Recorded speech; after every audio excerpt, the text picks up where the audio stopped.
আর কত মায়ের কোল খালি হলে সাধারণ মানুষের জীবনের ত্যাগের বিনিময়ে ঢাকা কুয়াকাটা মহাসড়কের রাস্তা 4 লাইনে রূপান্তরিত হইবে? এই সহজ প্রশ্নটা রইল বর্তমান সরকারের কাছে।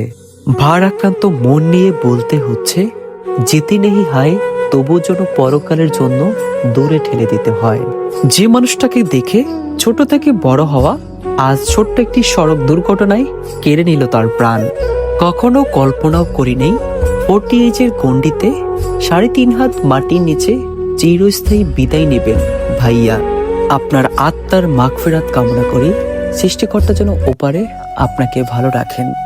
বিভিন্ন গবেষণা ও বেসরকারি সংস্থার তথ্য অনুযায়ী দেশে প্রতি বছর 8,000 মানুষের মতো সড়ক দুর্ঘটনায় প্রাণ হারায়।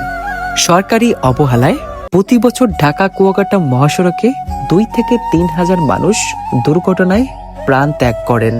এই দায়ভার আমরা কাকে দিব, কাকে জিজ্ঞেস করব, যে দেশে চলে প্রতিনিয়ত প্রতিহিংসার রাজনীতি? একজন বিশেষ এমপির জাতীয় সংসদে মন্তব্য দেখলাম, দক্ষিণবঙ্গে বড় ধরনের কোনো অর্থ বাজেট রাখা হয় নাই। কেন? গোপালগঞ্জ আছে বলে? এদেশের মানুষের দুর্ভাগ্য, একজন ভালো দেশপ্রেমী নেতা পাইল না। এমন একটা দেশে বসবাস করি, আপনারা আমার 4 আঙ্গুল কপালে কি লেখা আছে তা আমরা নিজেরাও জানি না। রেজাউল ভাইয়ের জন্য সবাই দোয়া করবেন, আল্লাহ তাআলা তাকে যেন বেহেশত নসিব দান করে। আর ভিডিওটা ওই পর্যন্ত শেয়ার করবেন, গদিতে বসে থাকা নিষ্ঠুর পাষাণ মানুষগুলো যেন বুঝতে পারে পরিবারের প্রিয়জনের হারানোর কষ্ট।